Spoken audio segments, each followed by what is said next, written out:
Assalamualaikum warahmatullahi wabarakatuh. Nama saya Tia Rinda Putri. Di sini saya akan mempresentasikan tentang perangkat keras pada komputer atau pada umumnya disebut dengan perangkat hardware. Yang pertama yaitu perangkat keras pada chassis, CPU. CPU adalah Central Processing Unit, yang dimana CPU ini adalah suatu komponen utama dalam komputer yang berfungsi sebagai pusat pengelolaan data dan mengendalikan seluruh sistem, dan memproses, lalu mengirimkan hasil ke perangkat lainnya.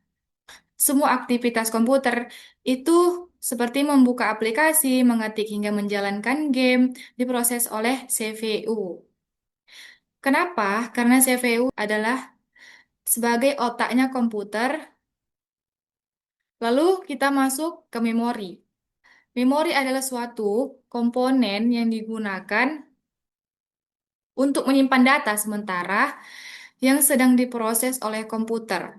Jenis memori ini adalah paling umum, adalah RAM, Random Access Memory, yang berpengaruh terhadap kecepatan komputer karena semakin besar kapasitas memori, semakin banyak data yang bisa diproses secara bersamaan. Namun, data pada memori akan hilang ketika komputer tersebut mati. Lanjut, kita masuk ke contoh ketiga, yaitu motherboard. Motherboard ini adalah suatu papan utama dalam komputer yang berfungsi sebagai tempat terpasangnya semua komponen seperti CPU, RAM, dan VGA lainnya. Motherboard juga berfungsi menghubungkan semua komponen agar dapat saling berkomunikasi. Tanpa motherboard, komputer tidak dapat bekerja, tidak dapat saling terhubung antara perangkat tersebut. Terus ada yang keempat, yaitu VGA card. VGA card adalah suatu perangkat keras yang berfungsi untuk mengolahan data grafis dan menampilkan ke layar monitor. VGA sangat penting. Kenapa? Karena mengutamakan untuk beraktivitas yang membutuhkan tampilan visual tinggi seperti bermain game, desain grafis, dan editing video. Semakin bagus VGA, semakin baik kualitas gambar yang dihasilkan akan semakin baik dan halus. Lanjut, ada sound card. Sound card ini adalah suatu perangkat keras yang berfungsi untuk pengolahan data suara dalam komputer. Perangkat ini digunakan kemungkinan pada komputer untuk mengeluarkan suara melalui speaker atau penerimaan suara dari mikrofon. Sound card ini sangat penting karena kegiatan sebagai mendengarkan musik, menonton video, atau melakukan komunikasi online lainnya. Lanjut kita ke media penyimpanan data. Di sini ada yang internal storage. Contoh internal storage, ini ada RAM dan ROM. Apa bedanya sih RAM dan ROM ini? RAM, Random Access Memory ini adalah suatu media penyimpanan sementara yang digunakan untuk menyimpan data yang digunakan pada komputer, yang dimana RAM tersebut membantu mempercepat proses kerja komputer, namun dia tidak dapat menyimpan data apabila komputer itu mati. Sedangkan ROM adalah suatu media penyimpanan permanen yang berisikan data penting seperti sistem dasar komputer atau BIOS. ROM ini tidak hilang meskipun komputer dimatikan karena tetap bersifat tetap hanya bisa dibaca. Lanjut, kita ke external storage. Contohnya yaitu ada disket, VCD, DVD, hard disk, dan flash disk. External storage ini adalah suatu perangkat penyimpanan data yang berada di jalur sistem utama komputer dan dapat dipindahkan. Perangkat ini digunakan untuk menyimpan data dalam jangka panjang, yaitu contohnya disket. Disket ini adalah penyimpanan lama yang dengan kapasitas kecil yang sudah jarang digunakan. Ada DVD. Media penyimpanan berbentuk cakram yang digunakan untuk menyimpan data, musik, atau video. Lalu ada hard disk.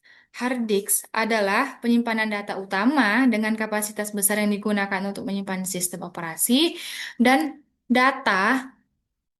Terus ada flash disk. Flash disk ini adalah penyimpanan kecil praktis yang mudah dibawa untuk menyimpan serta memindahkan suatu data.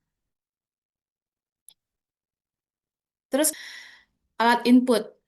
yang dimana alat input ini ada keyboard, mouse, perangkat multimedia, dan scanner. Keyboard adalah perangkat input yang digunakan untuk memasukkan data berupa huruf, angka, dan simbol ke dalam komputer. Yang dimana keyboard ini merupakan suatu alat utama untuk mengetik dan memberikan perintah kepada komputer. Lalu ada mouse. Mouse adalah perangkat input yang digunakan untuk menggerakkan kursor ke layar komputer, yang dimana pengguna dapat memilih menu, membuka file.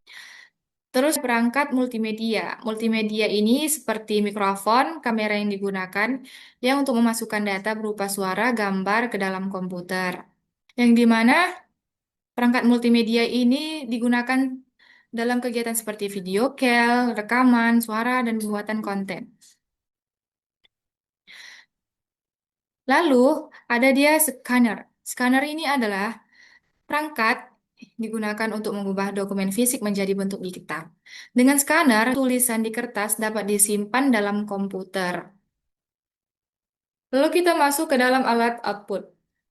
Alat output ini dia ada monitor ya. Monitor ini adalah perangkat yang berfungsi menampilkan hasil proses komputer dalam bentuk visual. Semua aktivitas yang digunakan di komputer akan terlihat melalui monitor. Terus ada printer. Printer adalah perangkat output yang digunakan mencetak data atau dokumen dari komputer ke dalam bentuk fisik di atas kertas. Lalu dia ada speaker ya. Speaker ini adalah output yang berfungsi untuk mengeluarkan suara dari komputer. Speaker digunakan untuk mendapatkan suara atau mendengarkan suara, video, dan berbagai audio lainnya. Yang terakhir dari alat output ini adalah proyektor. Yang di mana proyektor ini untuk menampilkan ke layar yang lebih besar yang biasanya itu digunakan dalam presentasi agar dapat dilihat oleh banyak orang. Yang terakhir yaitu tentang perangkat tambahan. Ada dia modem dan network card. Yang di mana modem ini adalah suatu perangkat yang digunakan untuk menghubungkan komputer ke jaringan internet. Modem bekerja dengan mengubah sinyal digital menjadi sinyal analog. Dan sebaiknya agar dapat dikirim melalui jaringan. Sedangkan network card, dia adalah suatu kartu jaringan yang untuk memungkinkan komputer terhubung dengan jaringan, baik itu jaringan lokal seperti LAN maupun itu internet. Perangkat ini sangat penting dalam komunikasi data antar komputer. Jadi, kesimpulan dari presentasi tentang perangkat keras pada komputer atau perangkat hardware yaitu semua bagian fisik komputer itu bekerja sama untuk menjalankan suatu sistem, yang dimana CPU berfungsi sebagai otak, memori penyimpanan data sementara, dan motherboard menghubungkan semua komponen. Dan selain itu juga perangkat input untuk memasukkan data, output untuk menampilkan hasil, serta media penyimpanan dan perangkat tambahan yang mendukung kinerja komputer. Baik, sekian dari presentasi saya. Wassalamualaikum warahmatullahi wabarakatuh.